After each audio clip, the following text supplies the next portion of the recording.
Welcome back to the ramblings of a madman. Um, slightly different this evening. One, it's a Sunday, and which I don't normally do. Not that anything about this is regular, but this episode is going to be exclusively about the Formula One, as it's mid-season.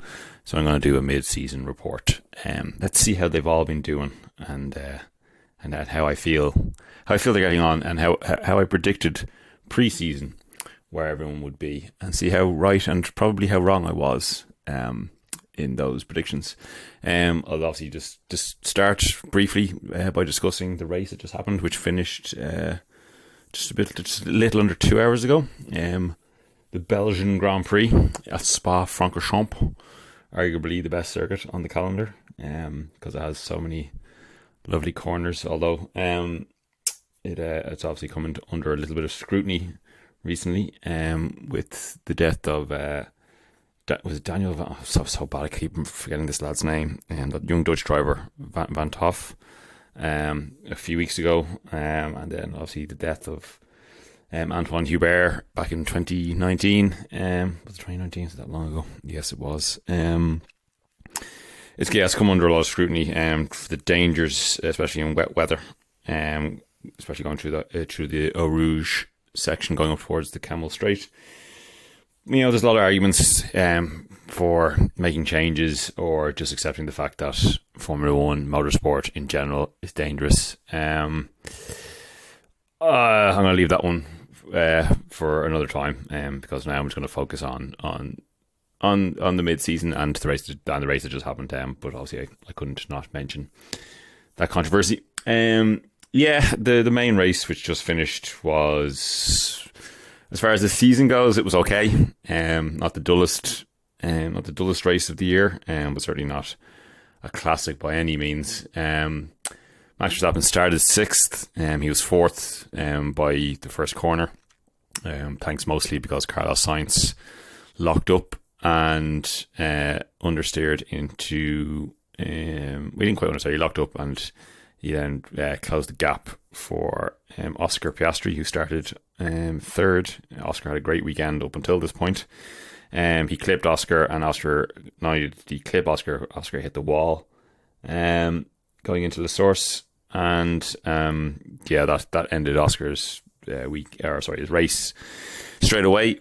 Unfortunately, because he'd been having a good weekend up until that point. He'd out-qualified Lando in both normal qualifying and in the sprint qualifying, and he finished on the podium in the sprint race, finishing second, his first podium in F1, which is he's showing he really is the real deal, is Oscar Piastri, because he came into F1 with a lot of weight in his shoulders for how well he'd done in the junior categories. Then as the race progressed, Max didn't fly out into the lead initially. It took him a few laps to get by Hamilton, who'd now slipped into third. Hamilton was third, wasn't he? And Piastri was fourth. Anyway, either way, he eventually got by Hamilton. He made pretty easy work of Leclerc in second, and then I think it was lap 10 or 11, I think it was, he caught Perez, and eased past him in equal machinery, which says a lot about Max, probably says more about Checo. And then after that, it was Max's race to lose. The only bit of drama really was there was a bit of rain about the third of the way in, and it only lasted for less than 10 minutes, and it wasn't particularly heavy to the extent where nobody had to pit for wets or inters. Max had a little bit of a wobble going up through Eau Rouge, but that was really the most dramatic thing that happened in the race. There was a lot of chopping and changing because there was kind of mixed tyre strategies, and they didn't have much data on dry tyres, any of the teams, because it'd been such a wet weekend up until this point. But yeah, any of the overtakes were mostly DRS related, going down the Camel Straight. There were some good ones. The Alpines, both Gasly and Ocon, they made some pretty barnstorming moves throughout the race. Gasly made a great one on Albon, particularly. Albon made some great overtakes, cementing his talent, which he's been showing off over the last couple of seasons since his return back with Williams. Unfortunately, he didn't score any points today. I think he finished 12th. Let me check the standings here. No, 12th. Oh, 14th. Oh, that's disappointing. Because he was up and down through the grid all out through the race again, due to the different strategies. And the Williams has great straight line speed, but not a whole lot of downforce. So yeah, how did it finish up all in then in the main race? Verstappen 22.5 seconds ahead of Perez in second. Clerk third, which was good to see. Ferrari back on the podium going into the summer break was something they kind of needed, because it's been a bit of a dismal season for Ferrari this year. Hamilton fourth. I think he probably would have hoped for better than that. I think he was hoping for a podium, but again, I'm sure they won't be too disappointed with that going into the summer break. Alonso did very well in the race, to be fair. Aston Martin have been dropping off, but he got fifth. But a pretty well executed race by him and the team. Russell sixth. Lando seventh, which is a bit of a fall from grace for McLaren over considering the last couple of races they've had. But in the grand scheme of things for their season, that's not bad. And throughout the race, Nando's actually been eaten up by people, because the McLaren it didn't suit this track, because we knew they were good in high speed, and then they did pretty well in Hungary, and that had loads of low speed corners in it, low to medium speed. So it was hard to really judge how they were going to do it in Spa.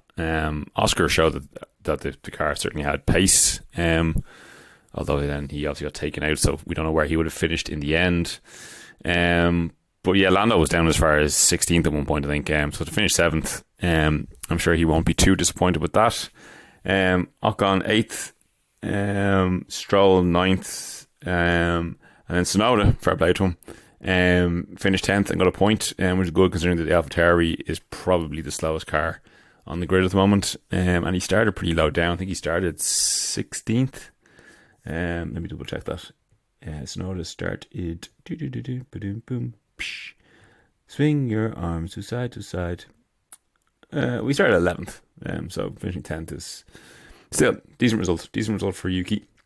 And then non-points paying positions. Gasly 11th. I think he'll be a bit disappointed with that, because the Alpine was relatively quick this weekend, and he finished third in the sprint. So not a terrible weekend for Gasly and Alpine, considering they've been having a pretty dismal season altogether. I also mentioned in my last podcast that Laurent Rossi had stepped down as CEO from Alpine.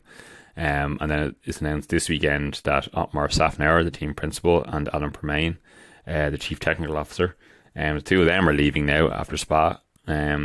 And then, so yeah, there's been a huge revolving door at Alpine, but I think they're kind of going to go for a clean sweep and try and turn things around, because I think Alpine and the Renault board are expecting a lot more from the Formula 1 team, which is yet to really come to fruition. Valtteri Bottas was 12th, Zhou Guanyu was 13th. No points for Alpha, but not the worst result they've had this season. Albon, I say he'll be disappointed with 14th. Magnussen 15th, Ricciardo 16th, which I think he'll be disappointed with, because he had he didn't score any points in the sprint race. He just fell outside the points, because they only get points up till 8th. I think he finished 10th in the end of the sprint. He finished convincingly ahead of Yuki in the sprint. But 16th for Daniel. I don't know what happened, because where did Daniel start? Sorry, now I should write this. I didn't write anything down for this one, even though I'm not doing an outdoors walking around podcast like my last one. I am sitting at my desk because it's a very miserable Sunday afternoon. It's pissing rain, unsurprisingly, the shittest summer we've had in a long time. Daniel only started 19th. I didn't actually see qualifying because I was away at the weekend. More on that when I do a normal podcast. So he must have had a pretty poor qualifying. He was obviously out in Q1. So Tsunoda out qualified him for normal qualifying, and therefore I thought something had happened to Ricciardo at the start of the race that dropped him down. But I am wrong. He just started way down at the back, and he could only get up as far as where was I? 16th. So not great from Daniel. He had a good first weekend, and the sprint went pretty well for him. So again, look, we won't write him off just yet. It's only his second race back, but Yuki will definitely have to take a lot of confidence from that result from the race, scoring a point and beating Dino pretty convincingly. Logan Sargent 17th. Again, the Williams just didn't really have the pace to get any more than that, to be honest. And then Sainz had to retire. They retired the car on lap 23 because he did sustain damage when he clipped Piastri at the start. Big chunk taken out of the side pod. And he was just dropping down the order. I think they tried to hang on in case any rain did come along. And because if it got really heavy, they might have red flagged the race and they could have fixed the damage and he could have went back out. But that didn't happen. So after the rain stopped, they brought him in and just retired the car. May as well conserve all the componentry. And then Piastri obviously was out on the first lap with that same collision with Carlos. I'll quickly go through the sprint as well, because the sprint was actually quite entertaining because it was delayed for quite a while due to very heavy rain. It got going under the safety car. But then as the safety car pulled in, although the track was very wet initially, everyone was out on extreme wets. But it was quite obvious then, just before the safety car came in, that it was going to be dry enough for inters. So teams have to decide, do they double stack? Do they bring in one driver and then pit the next driver on the lap after? Most went for pit one and then pit the next driver or next car on the next lap. I think pretty much everyone did that.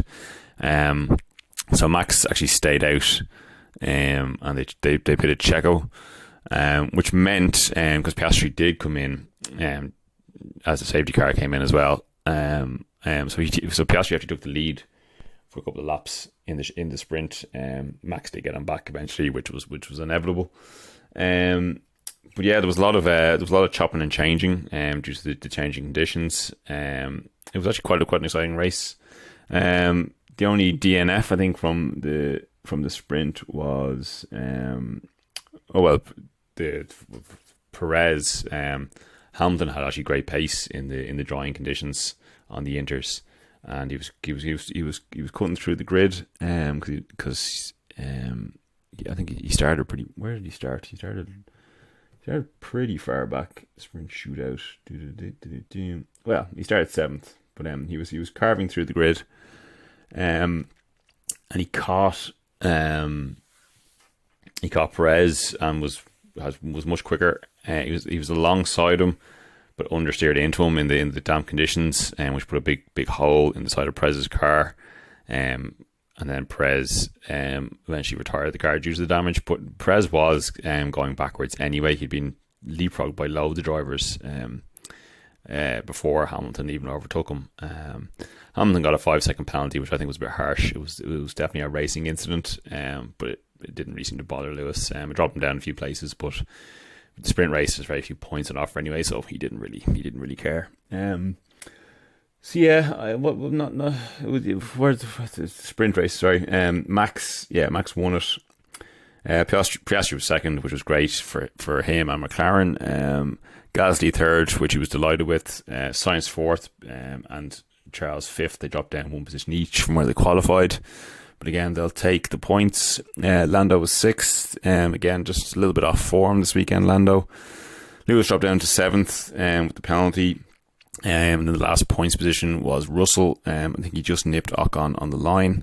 Daniel Ricciardo was running in the points for a little bit, but dropped down to 10th, but not a bad result for him in those strange conditions.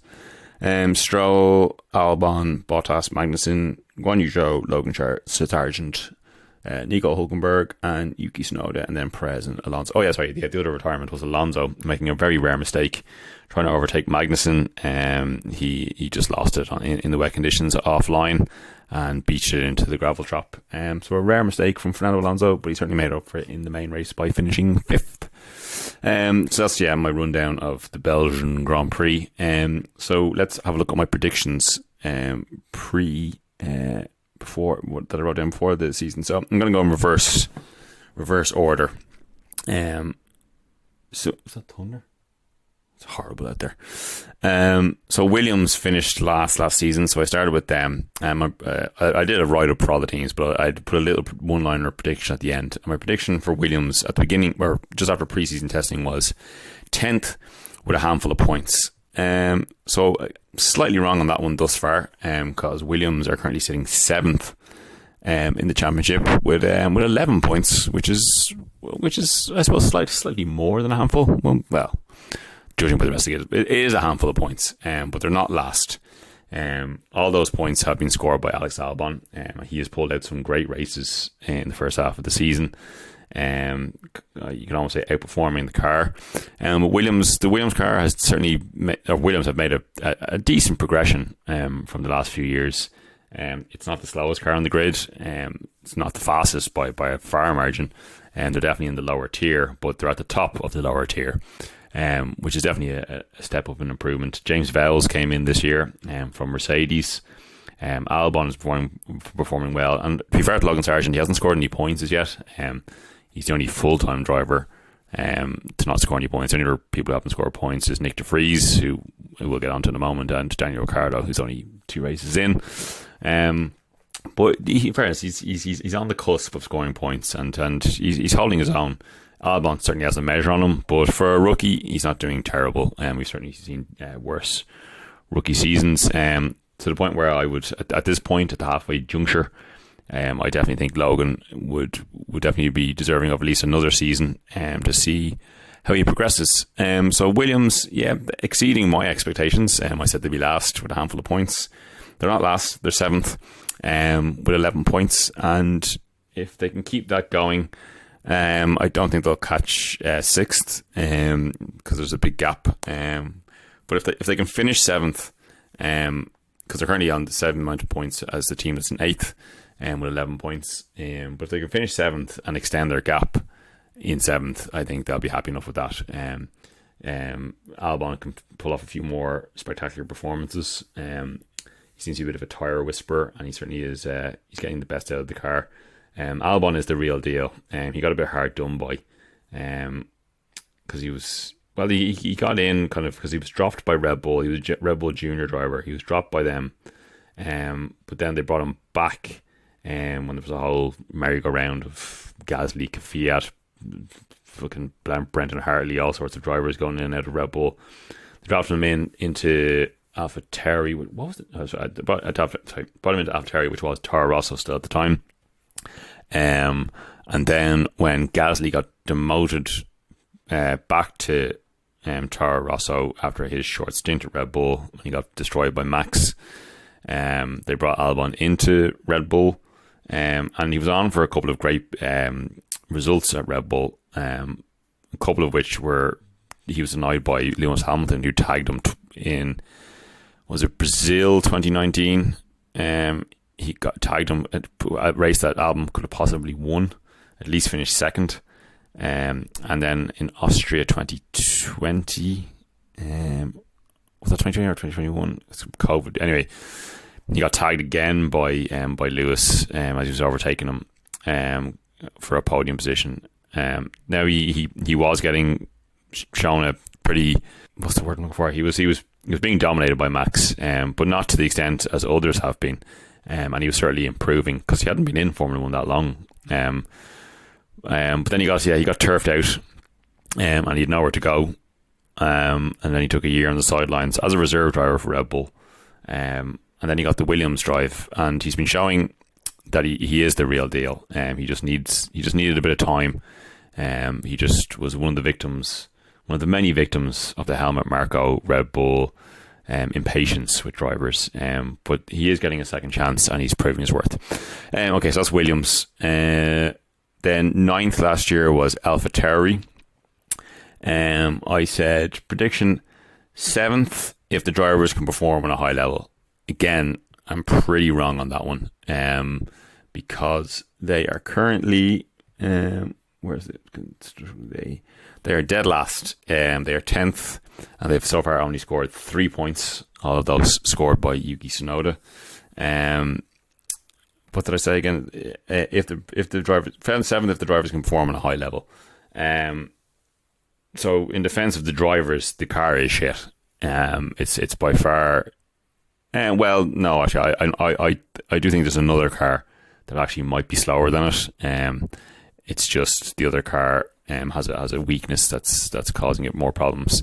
But it's either slowest or at best second slowest on the grid. It didn't help. Nick de Vries, we have to talk about him. I said this when he was initially signed. I thought that was a strange move. It was based off of one good drive he had in 2022 when he was brought in at the last moment to fill in for Alex Albon, who we've just spoken about, who had appendicitis at Monza. And he performed pretty decently, to be fair. Now, a track that suited the Williams car, because it's a low downforce, high speed track. He scored, I think he might have finished 8th. I can't quite remember, 8th or 9th. He scored a couple of points for Williams, which again was a pretty big deal then. Albon has scored a couple of points up to that point. But he beat Nicholas Latifi, who, God love him, he seems like a top bloke, and we've just found out recently he's now given up on racing and he's going to study, I think, business in London somewhere. Yeah, so like he probably is a slightly better driver than Nicholas Latifi was.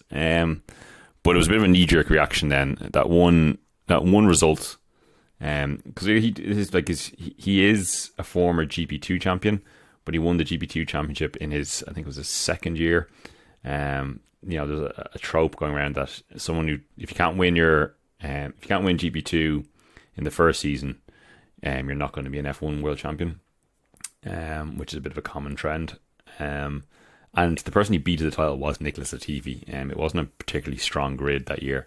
And he won Formula E, but again, he won it under strange circumstances. The last race was a bit of a shit show, and I think there was 13 drivers in the running up until the last race. Look, as I said before, I think I said in the previous podcast when it was announced he was getting the sack.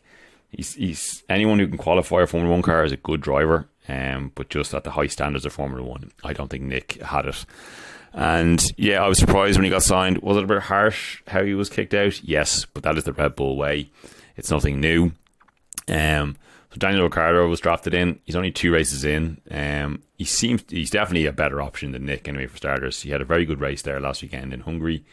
He did well in the sprint this weekend. The race didn't go great for him, but again, look, the car isn't great. So my prediction, 7th, no, they're dead last. I feel like they're a fair bit behind. They might, if they can get their shit together, if Daniel continues to improve and if Yuki continues his form of improvement as well, I think they might be able to catch the people in 9th, if they can score another couple of decent points results. If they hit the ground running for the second half of the season, there's a bit of a gap. It's a 6-point gap, but it only takes Daniel and Yuki to get a couple of 8th places, maybe a 8th, 9th, or a 7th or something, and the other team who is in 9th, the person they could catch the team in 8th as well, who have 11 points. So they'd have to score 8 more than them, because I think that other team in 8th. Again, I'd be surprised if they managed to pull off anything special, because they collected some lucky points at the beginning of the season, and they haven't really shown anything since. I'm rambling, which is a trend on this podcast, but yeah. So 7th, if the drivers can perform at a high level, no, they are last. They would stay last if it was just of all the weight was rested on Yuki's shoulders and they kept with Nick. But with Daniel now and Yuki, if they can get a bit of momentum going in the second half, they might be able to jump up from last into maybe 8th or 9th. But 7th, I was a bit ambitious with that one, considering the driver lineup that they had. Then 8th last year was Haas. Haas, what did I say? Prediction 5th, once they can keep on top of development. Wow, I was well out with that one. Well out. It was because they had a relatively decent 2022. K-Mag came in at the 11th hour to replace Nikita Mazepin. he got sprint pole in Brazil. They had some decent. Well, again, K-Mag had some decent points finishes. Mick Schumacher improved and picked up a few points as well. So I thought maybe they might progress a bit this year, because they had K-Mag, who seemed to be on form, and they were bringing in the experienced and capable hands of Nico Hülkenberg this year. But it hasn't really transpired into much. Couple of lucky finishes for the team. Like in Australia, Nico Hülkenberg managed to finish, I think it was 5th or 6th, after a bit of chaos at the end of the race. That infamous standing start restart that they had near the end, which was odd. Sorry, I'm taking a sip of water. Sorry, excuse me. But yeah, it hasn't really worked out. Other than that, Nico has pulled out some pretty decent qualifying results in the Haas. He's made Q3 a couple of times. He's been a regular in Q2, but then race pace of the Haas has been absolutely abysmal, and they've just dropped off. They are currently they're 8th, but they're on they're level points with Williams in 7th. But I feel Haas are going to continue to go backwards. The team that's in 9th is only 3 points behind them. They're only 7 races. That team aren't having a great season either, so they might not catch them. But as I said, I think AlphaTauri, if they have a couple of decent races in the second half, could leapfrog Haas. It's just like as I said, it's got good quality pace, but it just seems to chew through its tires and have no race pace. And then it just tumbles down the order, and they're just not finishing in the points. Unless they have some sort of massive upgrade going into the second half of the season, I think Haas they potentially might drop. They might hold on to 8th maybe, because the team in 9th aren't having a great season either.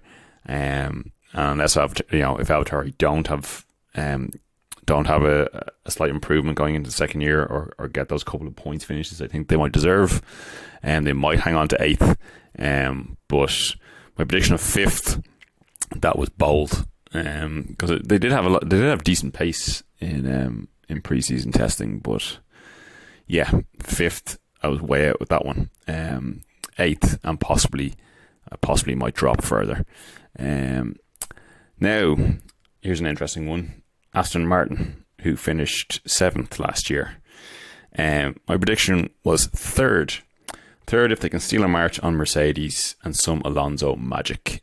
They are currently 3rd.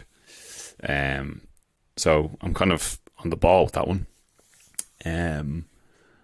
But yeah, the season started pretty spectacularly. They were without a doubt the second fastest car.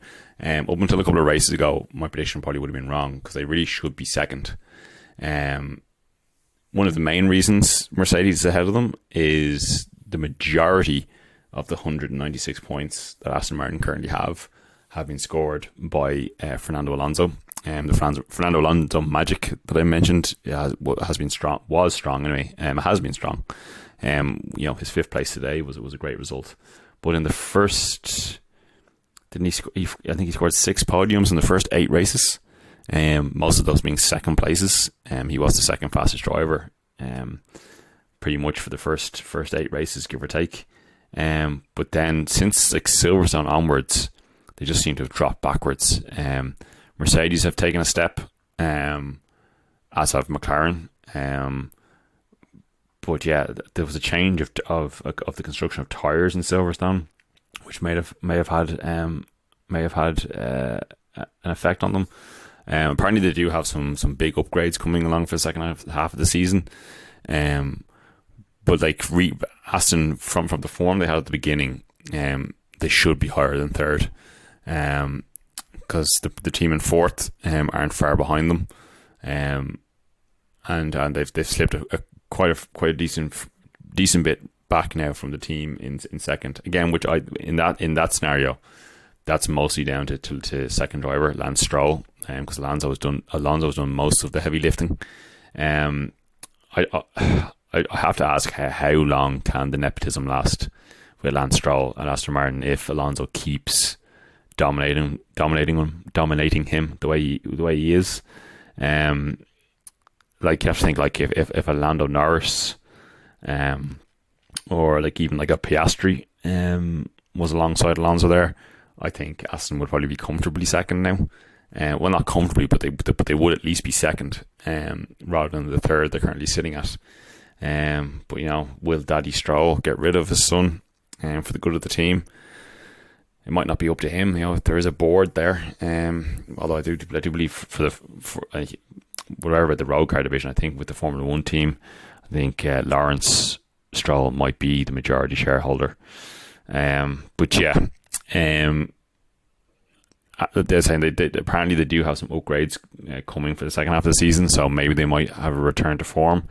It's been a good first half all in, but they have been dropping off lately, so that's something they do need to turn around, because while they are currently third, if they don't get their shit together, that could quickly turn to fourth, and as I said, they definitely deserve to be second.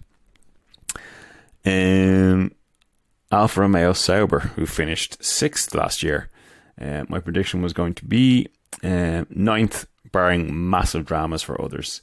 I think I might have been actually pretty on the ball with that one. So two in a row now at least. I said 3rd for Aston, even though with the form I was close to getting that one wrong. But my crystal ball worked. But I think my crystal ball was completely accurate for Alfa Romeo, because they are 9th. They're 9th on 9 points. They had a couple of flashes at the beginning of the season. That's where they picked up some of their early points, more kind of taking advantage of other people's woes. Like Bottas, he's an okay driver. Like he seems like a great bloke, but he's a who would you compare him to from the past? Fizzy would be better. Giancarlo Fisichella. Rubens would have been better. He's good. He's just not great. He's a previous race winner, but he was a previous race winner in the best car, while his teammate at the time, Lewis Hamilton, was absolutely blowing everyone else out of the water. Guan Yu Zhou, again, he's shown improvement, but I don't know if he's shown enough improvement to hang on to a seat in Formula One. They had great qualifying in Hungary. Again, they have decent enough pace in qualifying, but it's race pace where they're really lacking. Like Guan Yu Zhou there now in Hungary, he qualified 5th, bogged down the start, which in fairness wasn't his fault, it was the team's fault. It was a software issue, but then trying to make up for the bad start, he ploughed into Daniel Ricciardo, which caused the incident down between the two Alpines. Stuff like that in his second season now, those are the kind of things he really can't be doing. He wants to hang on to his seat. And being the only Chinese driver on the grid, and it being a giant market for Formula One, and considering that it's 99.9% that the Chinese Grand Prix will happen next year, might play in his favour, because I don't think there's any other Chinese drivers coming up through the ranks. But yeah, they are 9th. Poor car development, terrible race pace, the drivers not doing spectacularly. 9th is where they are, and 9th is where they deserve to be. They are 6 points ahead of AlphaTauri, but as I said previously, if AlphaTauri can get their shit together for the second half, I could see AlphaTauri jumping them. They are only 2 points behind Haas. So I said I don't think Haas are going. I'd be surprised if Haas make any improvements. So if they manage to get a lucky points finish, they might jump Haas, and maybe get 8th. But again, I think AlphaTauri might jump them. They're not far away from Williams, but Williams are in a different league, performance wise. It's just that they're that bottom chunk. Williams, Haas, Alfa Romeo, and AlphaTauri are quite close points wise, but the performance deficit is actually much bigger than the points. The points show. I think Alfa Romeo will probably finish 9th. I think they might jump Haas maybe, but I think Haas could fall to 10th if AlphaTauri have a turnaround at the second half of the season. And I'm basing a lot of this on, I think AlphaTauri might have a bit of a turnaround in the second half, and possibly jump Alpha and Haas, but we shall see. But Alpha are ninth. I don't see them going anywhere further than that on the form they've had at the beginning of the season. McLaren. So for McLaren, I said 8th, unless their upgrades perform miracles. And to be fair, up until a couple of races ago, that was pretty accurate. Now, they weren't 8th. I think they were 7th, 6th or 7th. They were 7th up until Silverstone. And then they brought in their upgrade package, which is the one I was talking about. Their upgrade package performs miracles, and it did.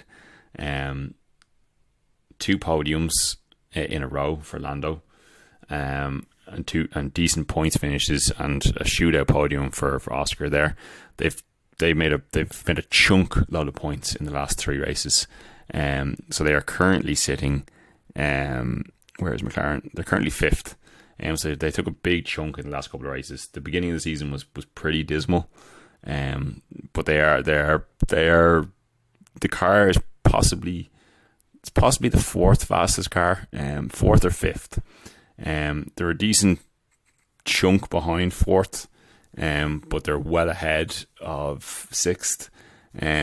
So they'll probably finish the season in 5th, unless the team in 4th really trail off. But no, I think 5th is where McLaren will stay. They'll probably extend their gap to 6th from 6th, but I don't think they'll catch the team in 4th, because there's nearly 80 points in it there. But they are nearly 50 ahead of 6th. So yeah, a good turnaround by McLaren. I predicted 8th, but I think they're going to finish in 5th. Lando has been performing great. Didn't have a great weekend this weekend, but overall he's been showing he's the real deal. And same for Piastri. Coming in as a rookie, he's been pretty close to Lando from the get go. Well, all things considered, Lando has had the legs on him initially, but not by a massive margin. And this weekend, Oscar actually was ahead of Lando. So, yeah, I'd almost go as far as to say McLaren have the strongest driver pairing on the grid this season. Fight me. Alpine. So Alpine had a pretty decent season last year. So what's this? They finished, was that 5th? Best of the rest. So what? So it means they finished 4th last year. My prediction was 6th, but it'll be a close battle with Haas.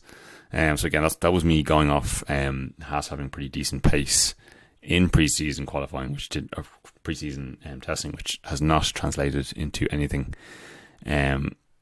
in the real world of competitive racing. So Alpine, well, they are currently 6th, so I was pretty bang on with where they would be in the championship, but they're not battling Haas. There is pace in the car. They do reckon that the engine is probably about 40 horsepower down on the rest, but it does seem to have a pretty good aero package. The drivers have been doing their best. They've been pretty unlucky. Mostly Gasly has had a lot of poor luck. Like Hungary being an obvious example, a double DNF in the first corner through no fault of their own. One of the main issues Alpine are having is all the ramblings that are going on in management. And again, they've kind of been caught out by how well Aston McLaren have been doing.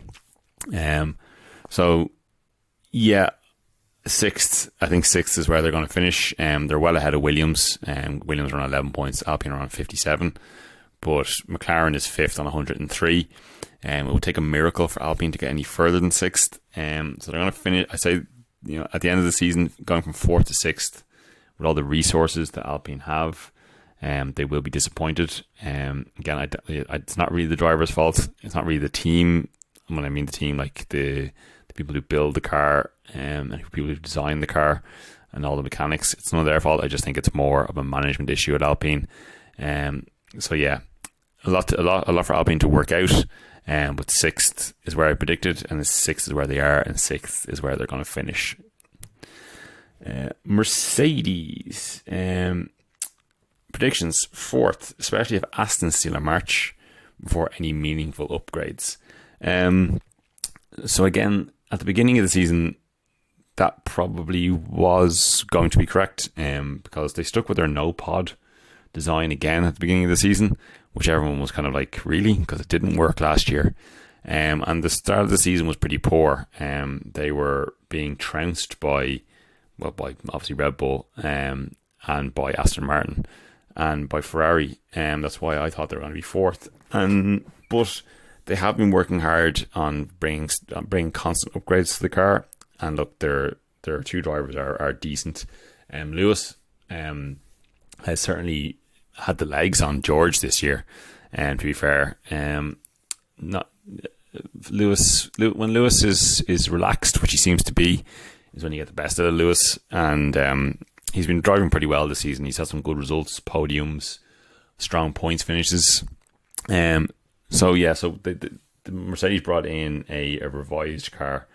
I can't remember exactly which race it was. I think it was supposed to come in at Monza, but then not Monza, Imola. But obviously Imola, due to the terrible natural disaster, I think it's safe to say we can call it, that they had with the flooding and the high rainfall, Imola was cancelled. So the first race it was brought into was Monaco, which was not a great place to bring an upgrade to. And then in Spain, which was the race I was at, it didn't show a huge amount of improvement, although they were running slightly higher than they have been. But in the last few races, they've really upped the game. And again, this is more thanks to the fact that they have two strong drivers rather than Aston's one strong driver. Mercedes are currently sitting second in the Constructors' Championship. So yeah, that's interesting. It's mainly because the team in fourth, who I'm sure you've worked out now by the laws of deduction who they are, or if you know the constructor standings. I'm just being coy while I go through my predictions here. They were fourth at one point. They leapfrogged the team that's now currently fourth, and they've leapfrogged Aston Martin, who were second. And they're a good 51 points actually, ahead of Aston Martin. And again, that's one, yes, they have improved, and Aston have been kind of going backwards in the last couple of races. But having two strong drivers has been a strong factor in that as well. Will they stay second? 50 points. If they can continue the form they're on, maybe. But if Aston and their upgrades for the second half of the season, if Aston can return to the way they were at the beginning, they might have a threat from Aston. But yeah, I think Mercedes might finish second, which they'll probably be happy with, considering the last couple of years they've had, especially last year, which was dismal, and now this year started. No one's going to catch Red Bull. So yeah, if they can stay second, I think they'll be pretty happy with that, especially since I predicted that they were going to be fourth. So yeah, hats off to Mercedes. Well, not surprising. They should be doing better than they are, but they've certainly turned it around. Next up, Ferrari. Ferrari finished second last year. Second, but a stronger, more consistent season. Oh, how I wish that was true. They started off the season like in pre-season testing that they were going to be quick this year. But they've very much just been shown they're currently fourth. Who was the team who I'm sure you predicted was fourth without me saying it up until now. Aston Martin completely blew them and Mercedes out of the water at the beginning of the season, and now Mercedes have come on form. They are just they're 78 points ahead of McLaren, but if McLaren's form continues, they might become a threat to Ferrari. Now Ferrari had a decent enough weekend this week. They qualified relatively well, and Charles got a podium there in the main race. But Ferrari do need to get their shit together. Being fourth is not good for Ferrari. They should be second, but they're not. And that's just simply, again, just due to too many cooks spoiling the broth. The drivers are good, again, and they have all the resources, but they need some stability.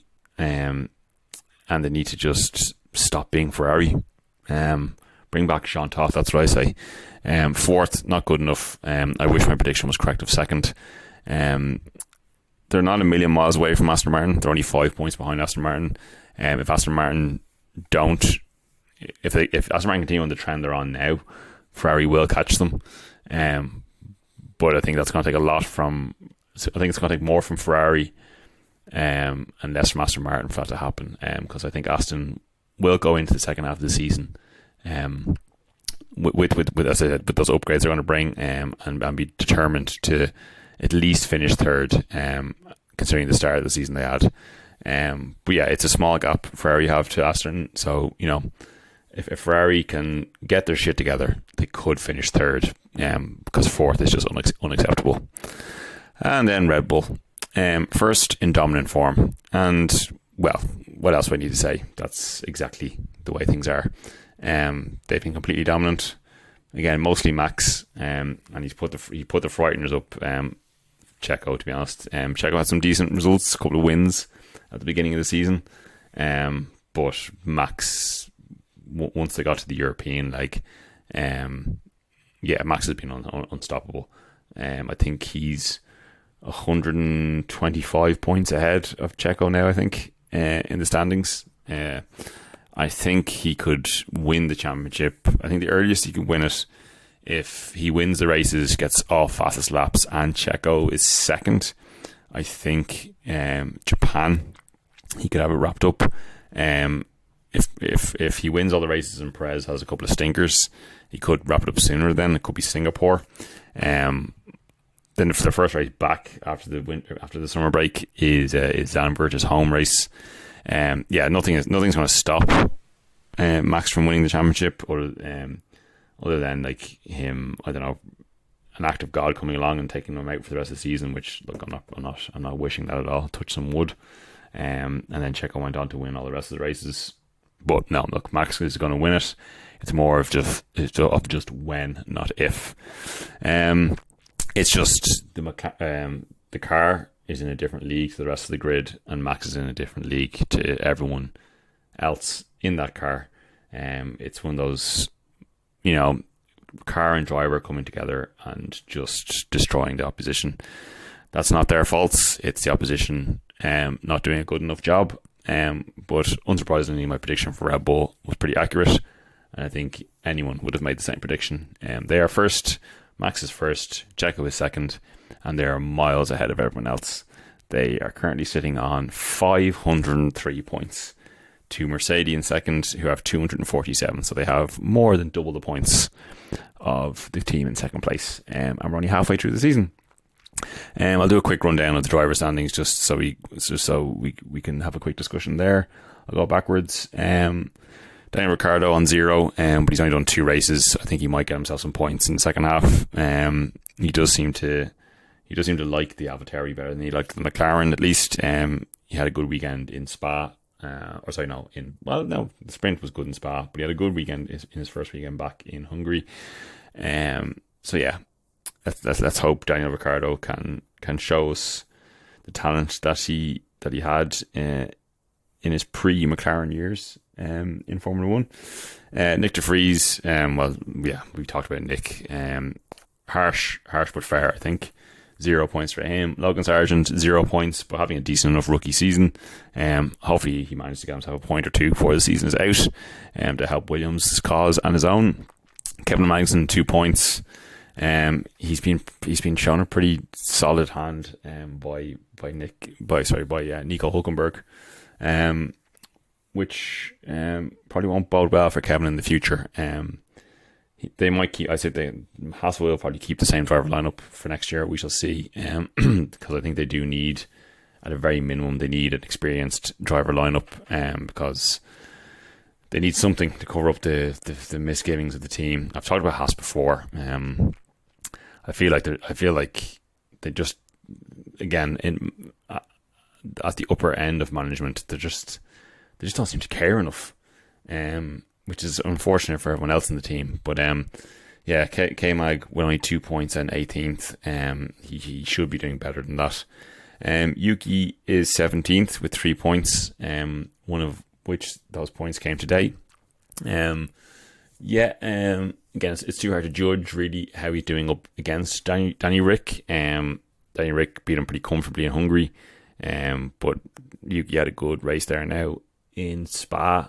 He was much better than Nick de Vries, and he is steadily improving, Yuki. So 17th, but he might give himself a few more points before the end of the season, so he might jump the drivers who are in 16th and 15th, 16th being Guan Yu Zhou, improving, but is he improving enough? I don't think so, but as I said, his nationality might help him in keeping his drive. Bottas is just 1 point ahead of Zhou in the other Alfa Romeo. Again, for someone of his experience, he should be doing better, but then again, the Alfa Romeo isn't exactly a great car. Nico Hülkenberg, some good results. He's been qualifying great, but again, the Haas isn't allowing him to do much more than that. Albon, 11 points in the Williams, in 13th, showing a great turn of form, but again, I think that's as good as he'll get with the car that he has.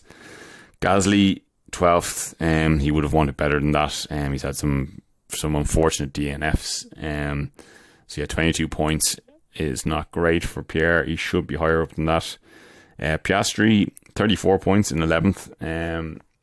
If he continues his improvement, which he showed this weekend for sure, I feel like he might jump up the standings. He might even take 10th, 9th and 10th.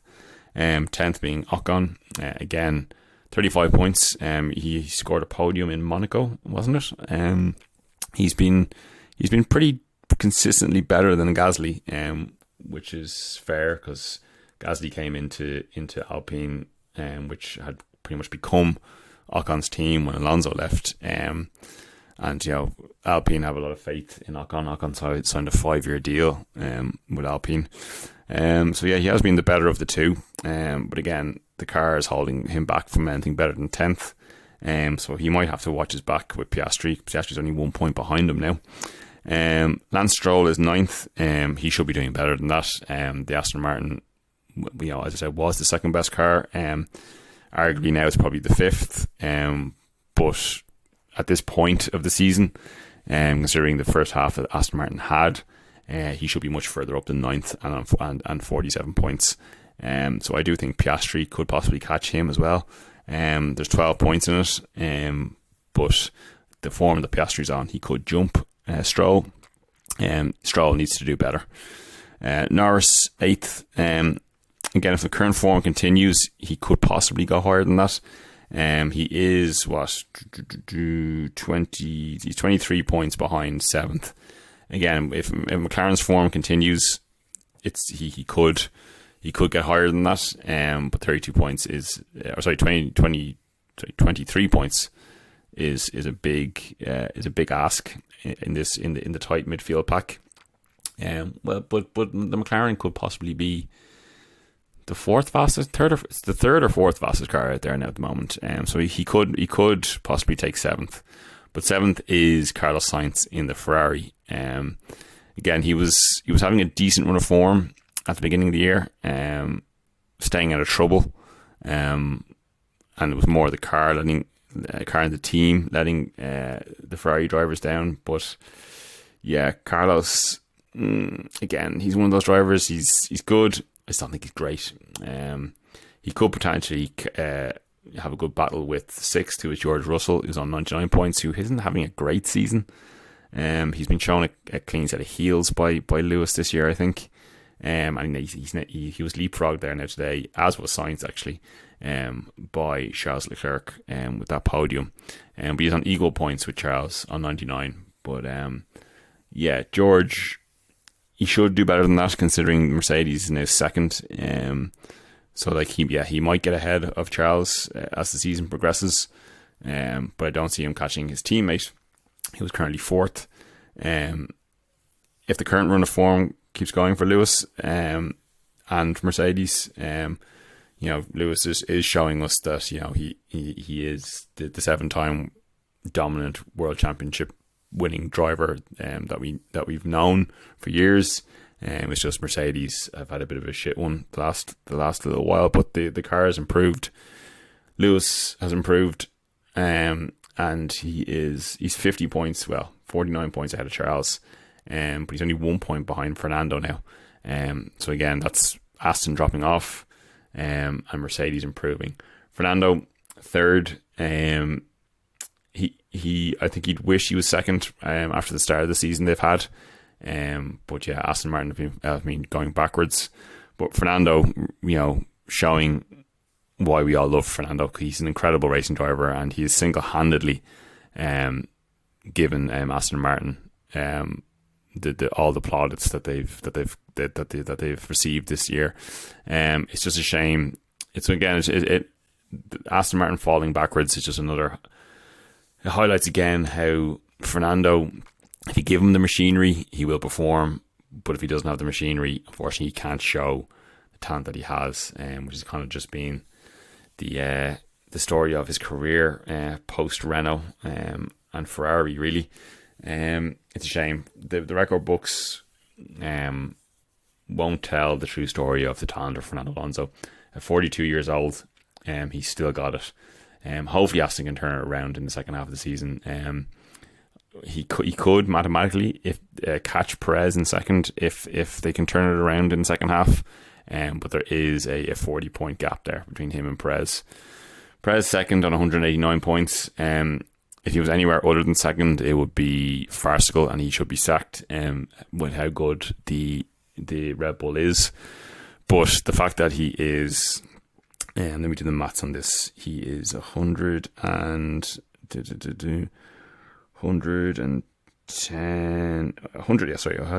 he's 125 points behind Max Verstappen, who is showing why he is now a double world champion and soon to be a triple world champion. He's in a different league in that car. It's just, as I said, it's a matter of time now before Max Verstappen wins this championship. I know dominance isn't the most exciting spectacle, but we will look back on this and him in the future as something special, because that's exactly what it is. Apologies again for my usual ramblings. I thought this would be way shorter than the hour it's been, but I just wanted to put down on, would have been tape back in the day, but a digital audio recording of my mid-season predictions and how they compare to what I thought before the season started. I'm going to shut up now. I doubt anyone's going to listen to this one because it's F1 only, and it was terrible as usual. But let's look forward to the next race, which will be in Zandvoort in a month's time, the last weekend in August. And let's see how everyone tackles the second half of the season. Thanks for listening. Be safe, be well. I'll talk to you again soon. Bye.